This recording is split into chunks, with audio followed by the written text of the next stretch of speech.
अपराधात् योन्यत्रात्मनः सर्वम वेद। जो दुनिया की किसी चीज को अपने से अलग देखेगा वो चीज ही उसकी दुश्मन बनकर उसको अभिभूत करेगी, उसको बुलाएगी।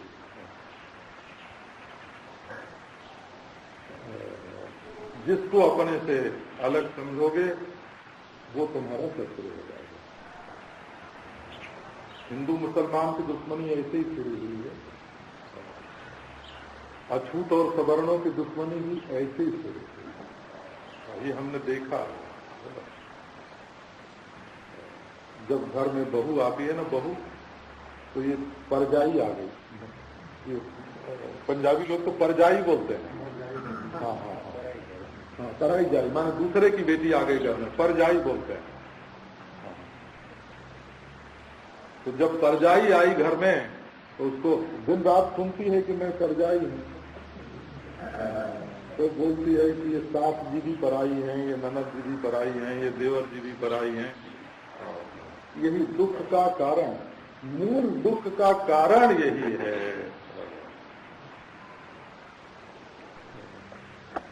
तो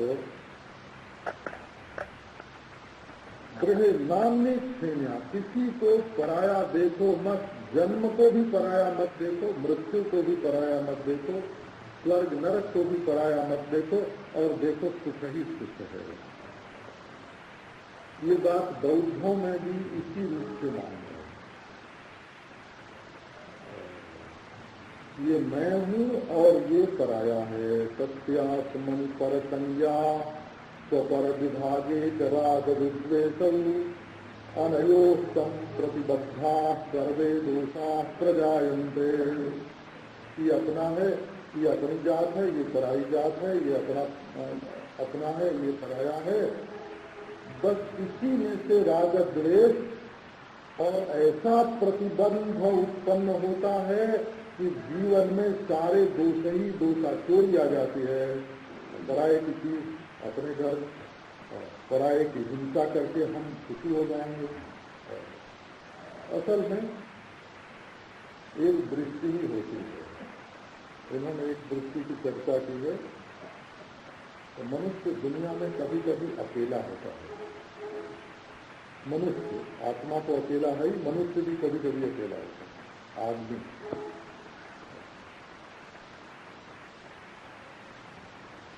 एक को हमिति संसृतौ जनः त्रास साहस रसोई।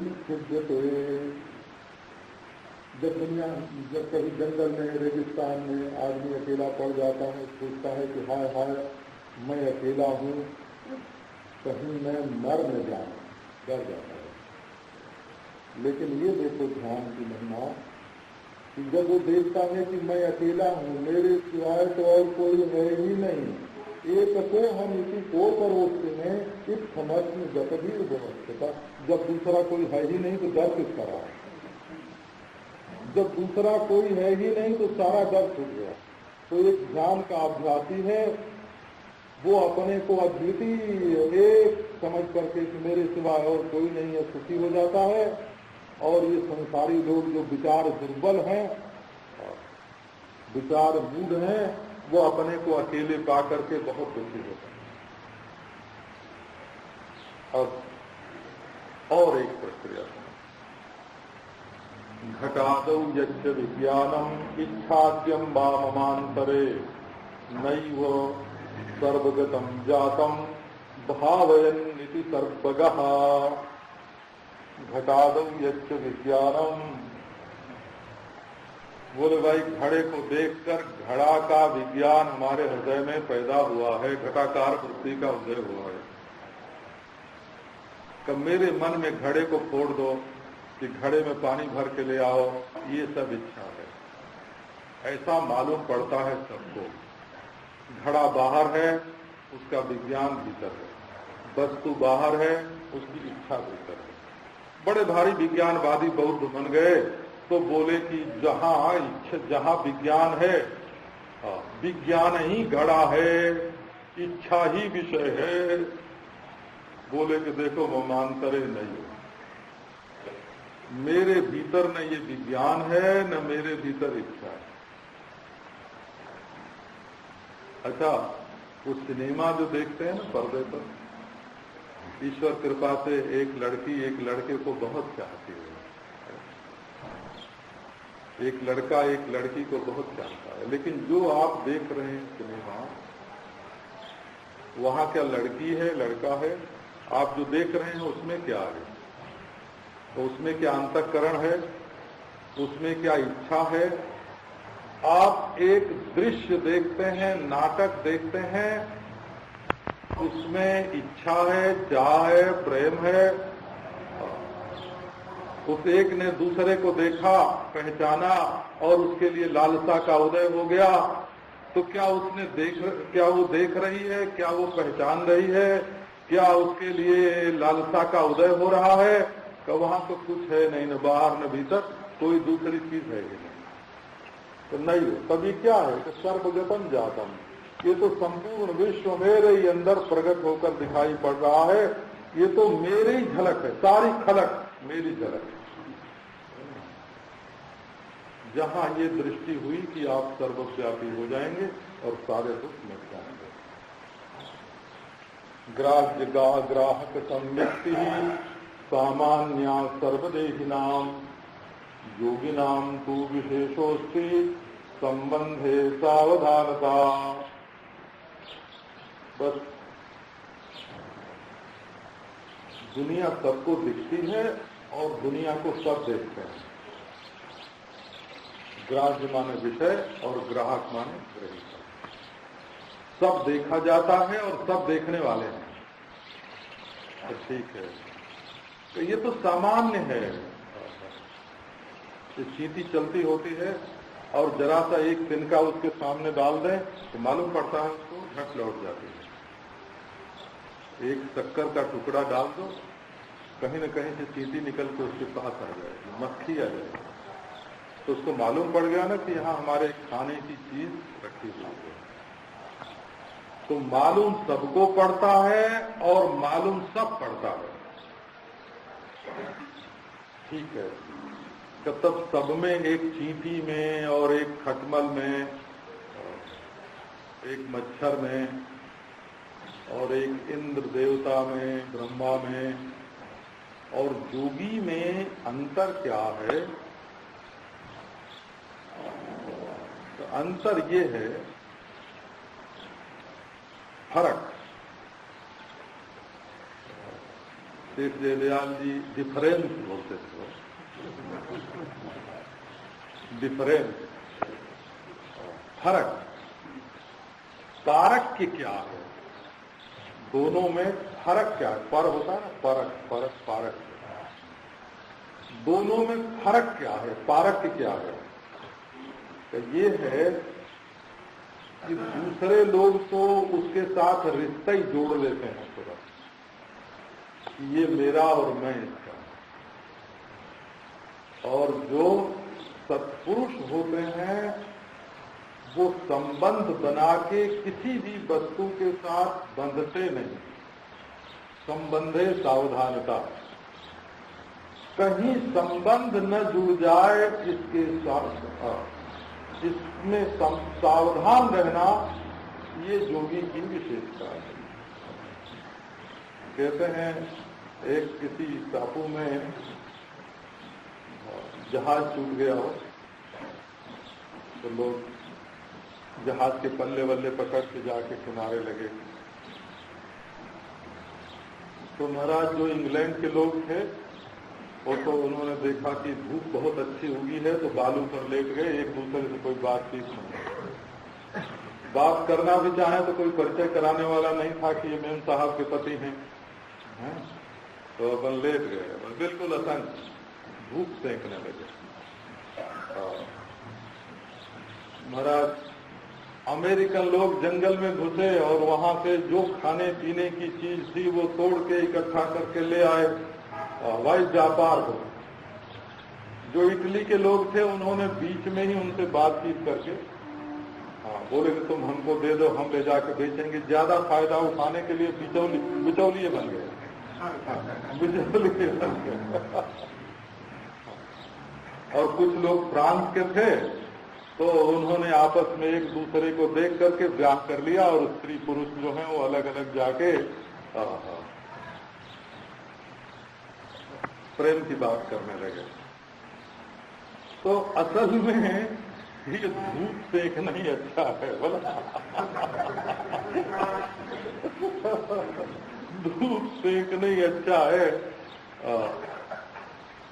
संबंधे सावधानता, संबंध बनाने में बहुत सावधान, नहीं तो ये तुम्ही को तोड़ करके भून करके बिल्कुल रख देगा और पीस डालेगा। ये संबंध जो बनाना है ये संसार में पीसने वाला है।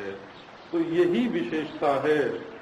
ग्राह्य ग्राहक संवृत्ति ही सामान्या सर्वदेहिनाम, योगिनाम तू विशेषोस्ति संबंधे सावधानता। स्ववद अन्य शरीरे भी संवृत्तिम अनुभावेत। जैसे अपने शरीर में संवेदन मालूम पड़ता है वैसे सबके शरीर में संवेदन है। अपने शरीर की अपेक्षा छोड़ दो कि हम इसी शरीर से संवेदन का अनुभव करेंगे। असल में कुल की चोट यही है कि देह में जो मैं की भावना है वो छूट जाए। विश्व में मैं की भावना रहे तो कोई उतनी दुखद नहीं है, और कहीं मैं की भावना रहे न रहे तब तो सबसे बढ़िया। उत्क्रम विश्वतोंगात उद्भागैक सद्भागैक तनुनिष्ठिताहंतः। जो एक देह में मैं करके बैठ गया वो मर गया। कंठ लुठत प्राणैव व्यक्तम जीवन मृतो लोकः। सारा मुर्दापन, सारा दुख, सारा दारिद्र्य एक देह में मैं करने से होता है। निराधारम मनः कृत्वा विकल्पान न विकल्पेत तदात्म परमात्मत्वे भैरवो मृगलोचने। मन को बाह्यालंबन से मुक्त कर लो और संकल्प की कला उसमें उदय ना हो। कोई कल्पना मत करो, जो कुछ होता है सो होने दो। तुम्हारा आत्मा परमात्मा है, परमानंद में मग्न हो जाओ। दो बात इसमें होती है। एक तो मैं वही हूं सोहम अहमसा, और एक होता है ममायम विभवः। ये जो दुनिया दिख रही है ये मेरा वैभव है। तो अहमसा ये भी प्रतीक उपासना ही है एक तरह से। अहमसा इसमें स जो है वो परोक्ष है और अहम जो है वो अपरोक्ष है। तो अपरोक्ष जो अहम है वो परोक्ष स से एक है। ये परोक्षता जब तक तत्व की है तब तक सोहम भावना बोलते हैं। वेदांती लोग सोहम को ज्ञान नहीं मानते हैं, सोहम को उपासना मानते हैं। अहंग्रह उपासना के अंतर्गत इसको मानते हैं। और ममायम विभवा ये मेरा विलास है, आत्म विलास है। ये आत्म विलास भी शैवों की ही भाषा है, वेदांतियों की भाषा नहीं है। तो अब आओ देखो मैं कौन हूं? सर्वज्ञ मैं हूं। तो नहीं जी, सर्वज्ञ तो ईश्वर है।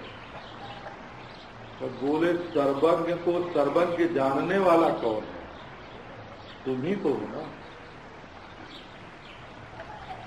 तो तुम तो सर्वज्ञ के भी ज्ञ हो, सर्वज्ञ हो, सर्वज्ञ हो। तुम्हारे बिना तो ईश्वर के बारे में भी कोई जानकारी नहीं हो सकती। सर्वकर्ता से तुमने ही ईश्वर के रूप में बैठ करके सारी सृष्टि बनाई है। तुम ही सर्वव्यापी परमेश्वर हो। जो शिव के धर्म हैं, स्वच्छंदता, स्वातंत्र्य, स्वच्छता, वो सब अपने ही है। असंदिग्ध होकर के ऐसी भावना करो तो तुम स्वयं शिव हो। अब ममायम विभव का अर्थ करते हैं ये सब मेरा वैभव है। जलस्येवोर्मयो वह्नेर्ज्वालाभंग्यः प्रभारवे ममैव भैरवस्यैताः विश्वभंग्यो विभेदिताः। जैसे जल में तरंग होती है, जैसे आग में लपट ज्वाला निकलती है, जैसे सूर्य में से किरणें निकलती हैं, वैसे मुझ व्यापक आत्मा में से जो ज्ञान की रश्मियां निकलती हैं, उन्हीं का नाम प्रपंच है, उन्हीं का नाम ये संसार है। सब मेरी ही किरणें हैं। अच्छा, आज तो मीटिंग भी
साधन करते हैं, उसका एक प्रयोजन होता है। प्रयोजन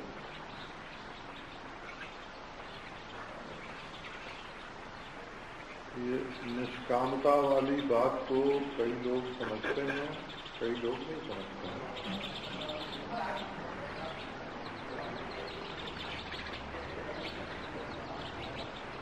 तो प्रयोजन है और कामना नहीं है। क्योंकि बिना प्रयोजन के किसी क्रिया में प्रवृत्ति नहीं होती है। क्यों करेंगे? ये तो हम मान सकते हैं कि निष्काम होने के लिए कर रहे हैं, तो ये भी एक प्रयोजन है कि भाई पूरी निष्कामता चित्त में नहीं है तो वो हो जाए, इसके लिए साधन कर रहे हैं। कहाँ बन गया? प्रयोजन हो गया। निष्काम होने के लिए साधन कर रहे हैं।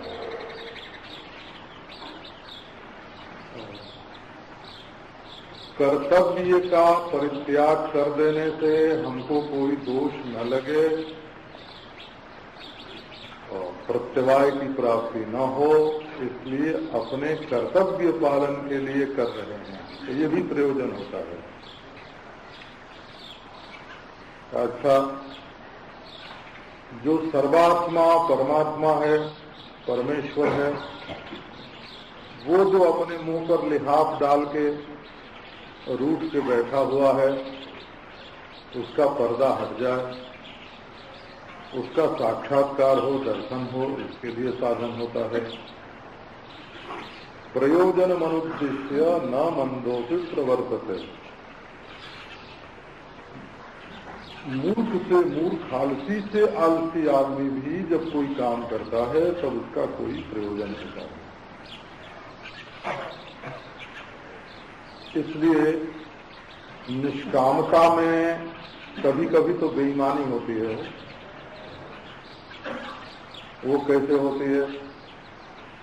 तो देखो, व्यापार बढ़े इसके लिए तो दुकान करते हैं, व्यापार करते हैं, व्यापार में बेईमानी भी करते हैं। तो कहते हैं हम निष्काम भाव से व्यापार में बेईमानी करते हैं। निष्काम भाव होता तो बेईमानी कहाँ से करते? बच्चे तो हर साल पैदा होते हैं, बोले निष्काम भाव से। हम सब काम निष्काम भाव से करते हैं। तो इन मूर्खों की चर्चा तो छोड़ दो। वो तो निष्कामता को पंडित कहेगा कि दुर्गा पाठ करवा लो, तो कहेंगे हम निष्काम हैं, दुर्गा पाठ क्यों करवाओ हैं? और कोई अफसर, टैक्स का अफसर कहेगा कि हमको इतना घूस दे दो तो छोड़ दें, तुरंत दे देंगे। उस समय निष्काम नहीं होंगे। तो ये निष्कामता भी कभी कभी आदमी को, बेवकूफ आदमी को बेईमान बना देती है। तो साधन के प्रयोजन को ठीक ठीक समझना चाहिए। आप इस दुनिया में कुछ पाना चाहते हैं, लोक में परलोक में, अपने आप में कुछ पाना चाहते हैं और अपने छोटे अहम को छोड़कर परमात्मा में कुछ पाना चाहते हैं। यदि आप कुछ नहीं पाना चाहते हैं तो कुछ करने की क्या जरूरत है?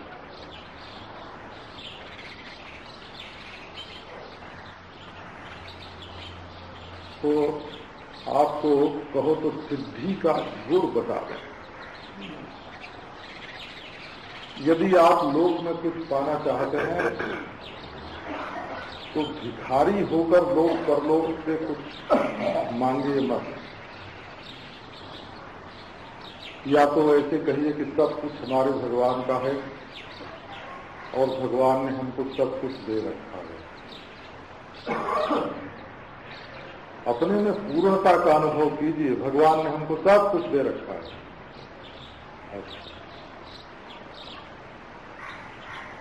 और ऐसे नहीं तो ऐसे, जैसे जल की तरंग होती है, जैसे अग्नि की ज्वाला होती है, जैसे ये सारी सृष्टि हमारे आत्मा का ही उल्लास और विलास है। हम ही इंद्र में, हम ही ब्रह्मा में, हम ही विष्णु में, हम ही शिव में, हम ही विश्व विराट में, हमारे संकल्प का ही सारा खेल है। ऐसा हो जाए, ऐसा होना पड़ेगा। आत्मबल के साथ बोलिए, हमारा संकल्प इस रूप में प्रकट होगा। अगर ये नहीं है, या तो आप में भगवान पर पूर्ण विश्वास नहीं है, तो आप भिखारी रहेंगे दर दर के, और आत्मविश्वास नहीं है तो भी भिखारी रहेंगे।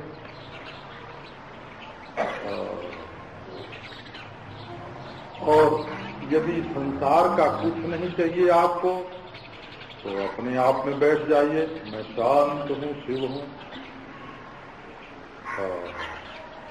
यदि अपने छोटेपन में भी किसी को अपने छोटी इकाई में, अहम में संतोष न हो, तब फिर ब्रह्म ज्ञान की बारी आती है।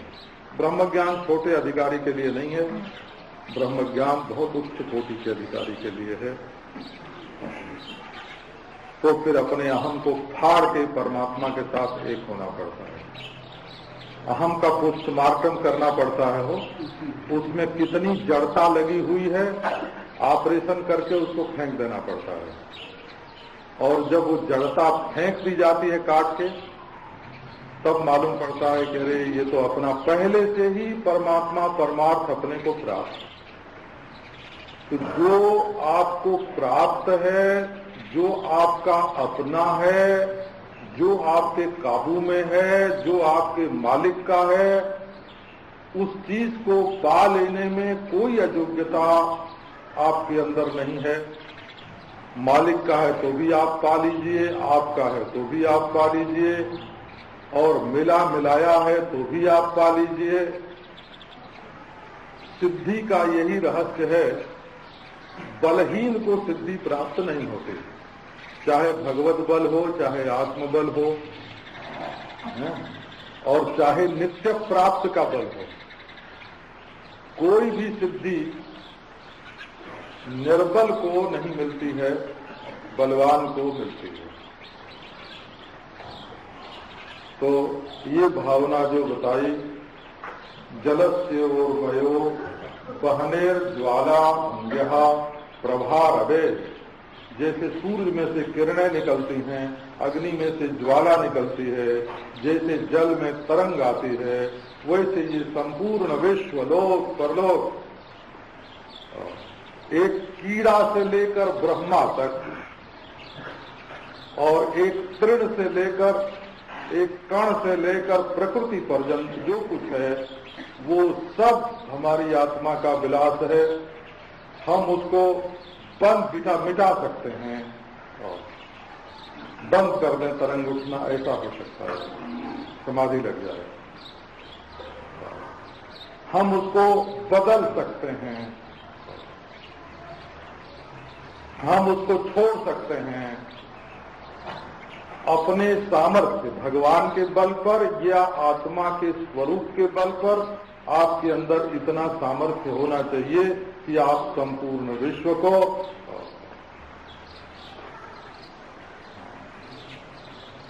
वो तो दवा रोग की भावना मिटाने के लिए होती है।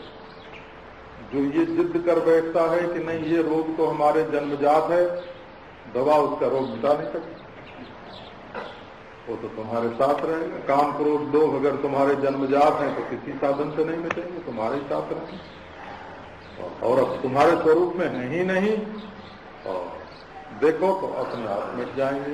ये इसकी लीला है।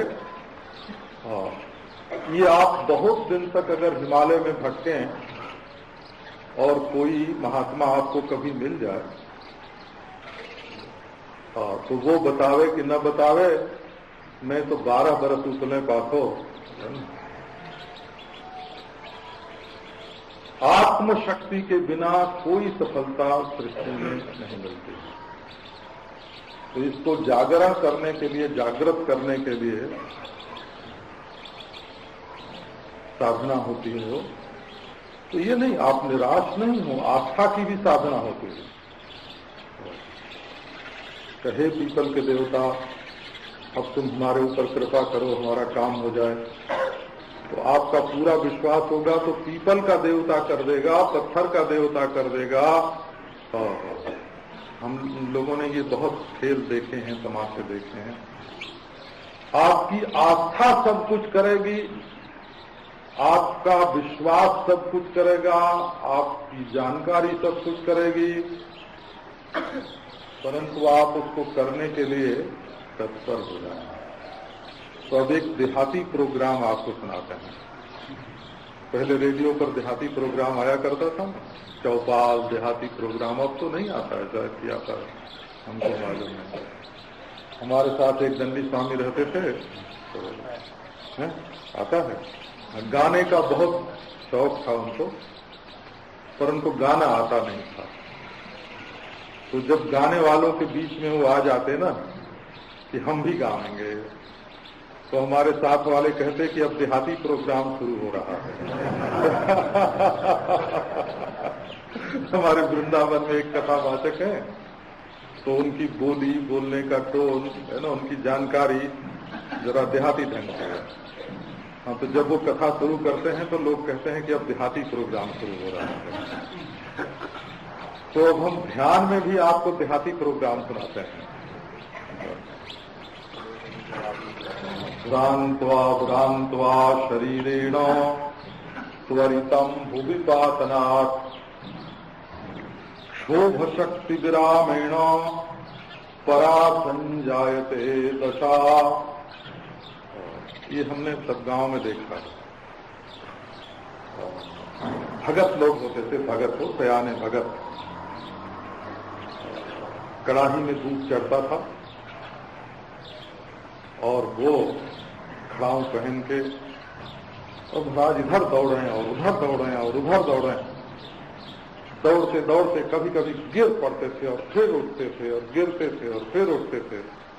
और जब बिल्कुल आवेश हो जाता था उनको तो खौलता हुआ दूध दोनों हाथ से उठा के और चलाने लगते थे, आग पर चले जाते थे। उनके अंदर शक्ति का आवेश हो जाता था।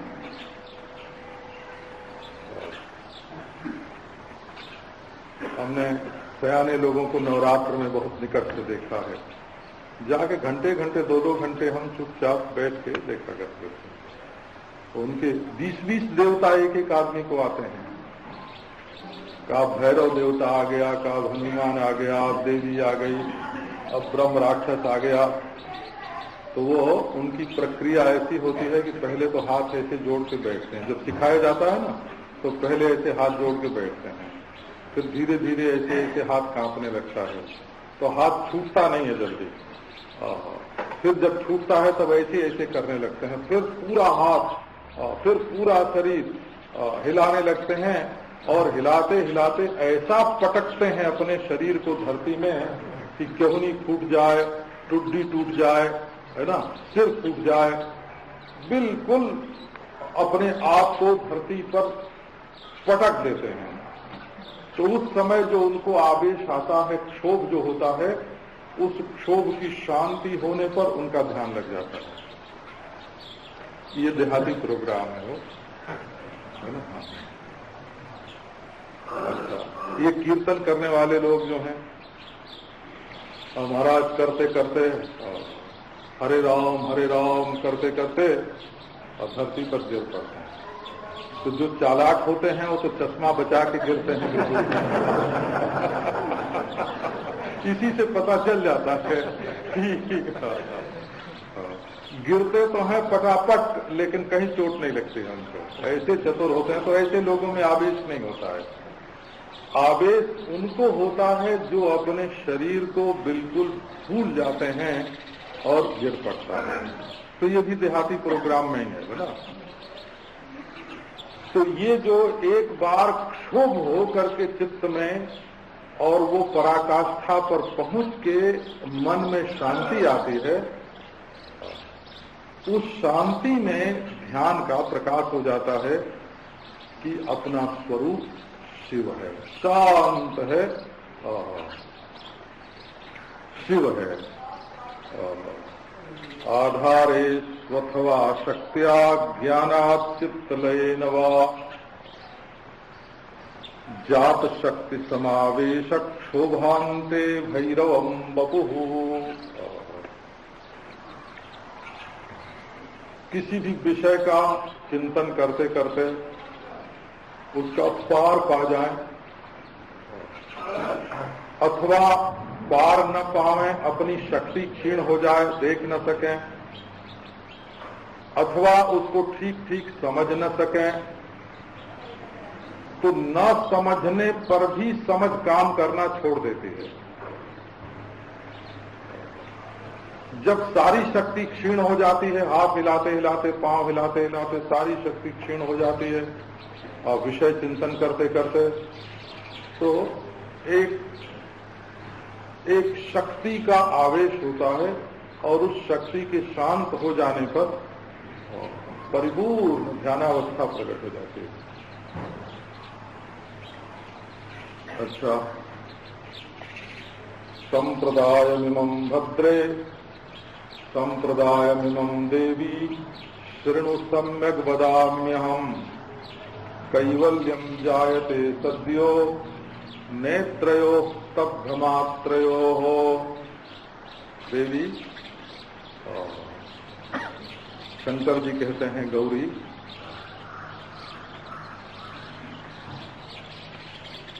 ध्यान का एक संप्रदाय मैं तुम्हें बताता हूं।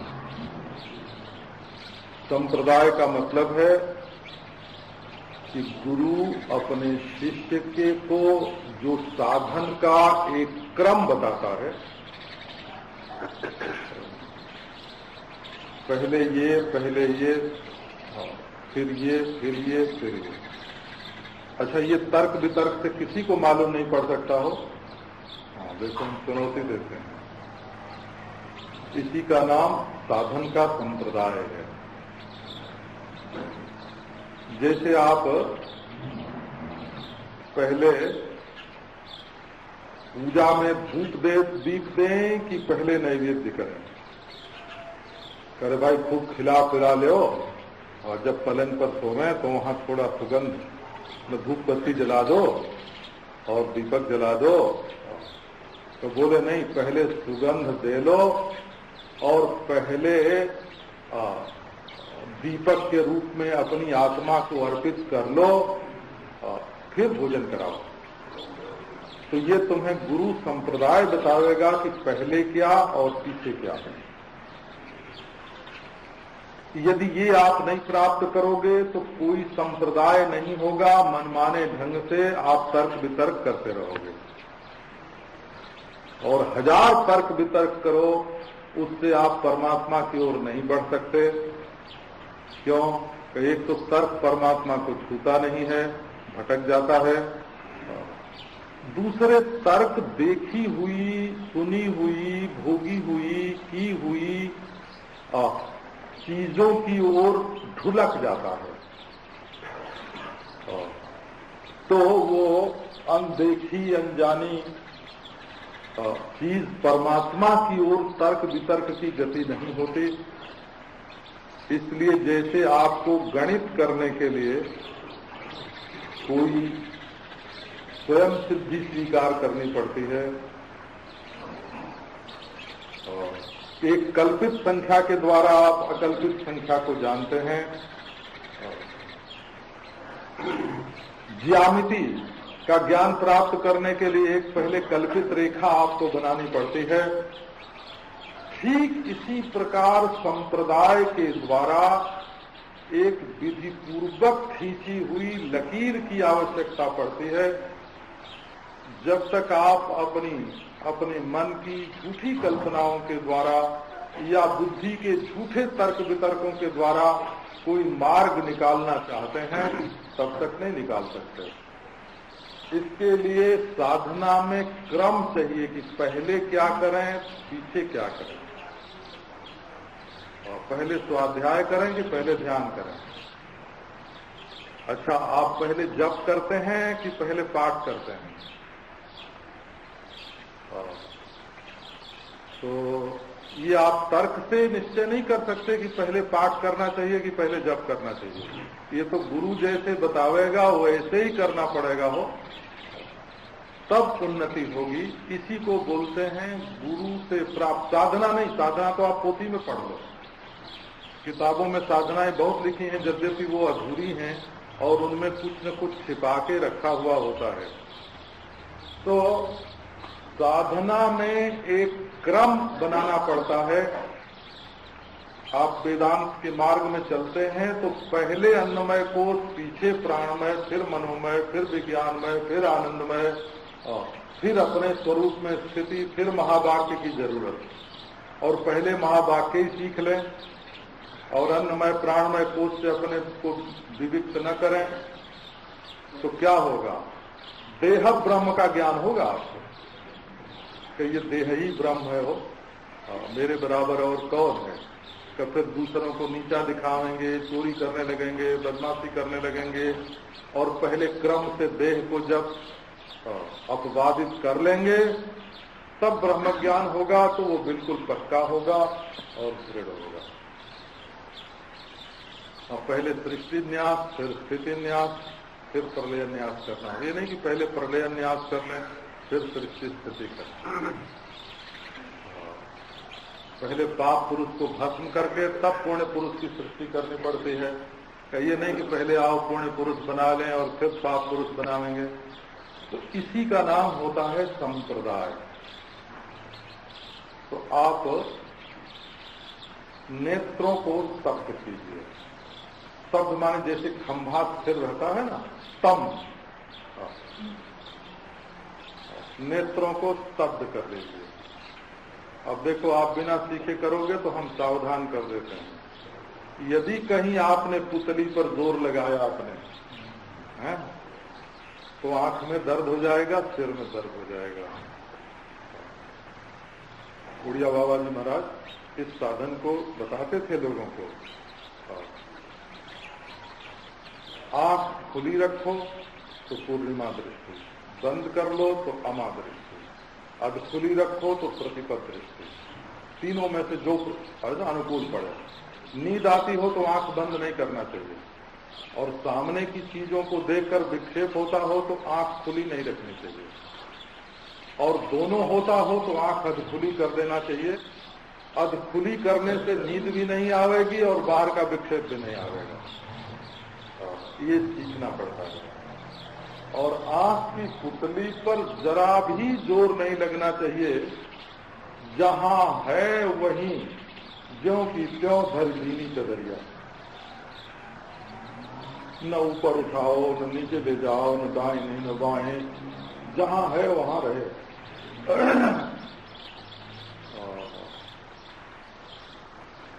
तो जहां नेत्र की, इसका विज्ञान है, जहां नेत्र की पुतली अपने स्थान पर स्थिर हुई, वहां जब उसमें चंचलता नहीं आवेगी तो मन में भी चंचलता नहीं आवेगी, क्योंकि नेत्र में स्थिरता जो है वो मन की ही स्थिरता है। तो जहां आपका मन स्थिर होगा, जहां आपका नेत्र स्थिर होगा, वहां मन भी स्थिर हो जाएगा। कैवल्यम जायते सद्यः, तत्काल आप कैवल्य में, अकेलेपन में स्थित हो जाएंगे। न विषय साथ रहेगा, न वृत्ति साथ रहेगी, आप अपने अचल स्वरूप में स्थित हो जाएंगे। और ये तो इससे बड़ा आसान तो और कोई तरीका नहीं हो सकता।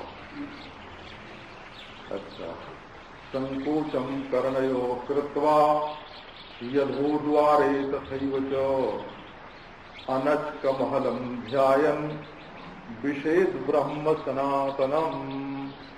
ये अनच्क महल का ध्यान बताते हैं। ये महल शब्द तो आप लोग सुनते ही होते हैं, राजा का महल है। ये उस अर्थ में नहीं है बोला, ये अनच्कम अहलम,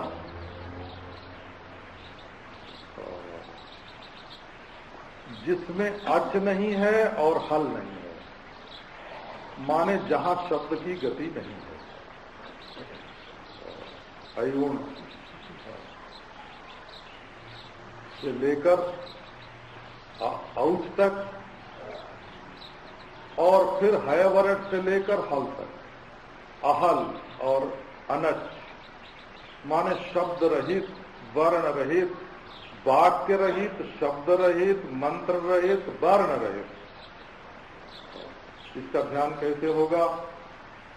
बोले मल त्याग का जो द्वार है उसको, और सुनने का द्वार जो है कान, इन दोनों को संकुचित करने का अभ्यास ले आओ, और शब्द का, वाक्य का, शब्द का, मंत्र का, वर्ण का, स्वर का उच्चारण बंद कर लो।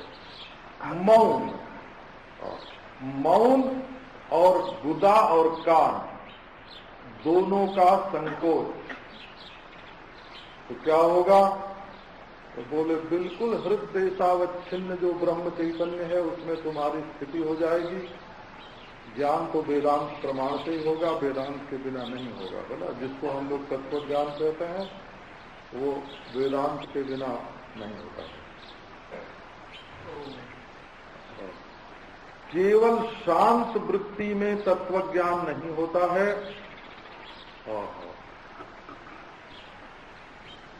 प्रत्यक्ष चैतन्य भिन्न ब्रह्माकार वृत्ति से तत्व ज्ञान होता है।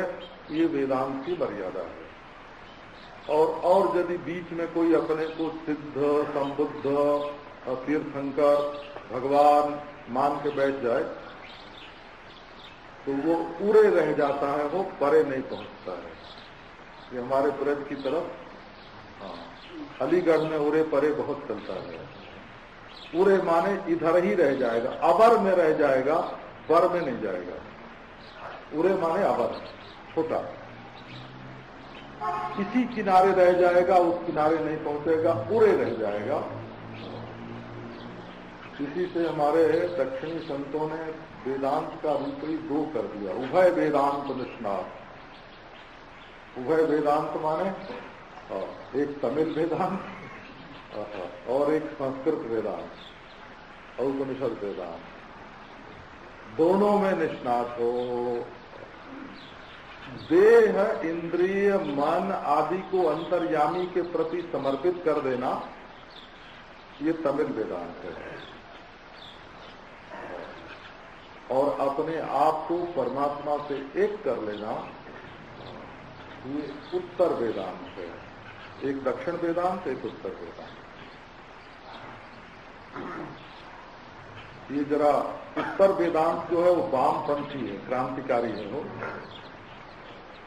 ये पूरब मुंह से खड़ा होते हैं ना सूर्य की ओर, तो दक्षिण दाहिना हाथ चला जाता है दक्षिण की ओर, और बायां हाथ चला जाता है उत्तर की ओर। तो जो उत्तर है तो वाम है, और जो दक्षिण है तो दक्षिण है ना। तो ये क्रांतिकारी, उत्तर जो है ये क्रांतिकारी है, वामपंथ है। इसमें सब श्रुत मत का बाध कर देना पड़ता है, आध्यात्मिक हिंसा करनी पड़ती है इसमें, इसका नाम वामपंथ होता है।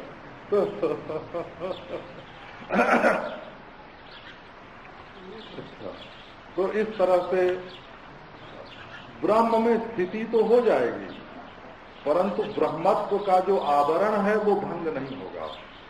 ब्रह्मत्व का जो आवरण है, आत्मा के ब्रह्मत्व का जो अज्ञान है, उस अज्ञान की निवृत्ति वेदांत के द्वारा होती है, और वही पूर्ण पद है।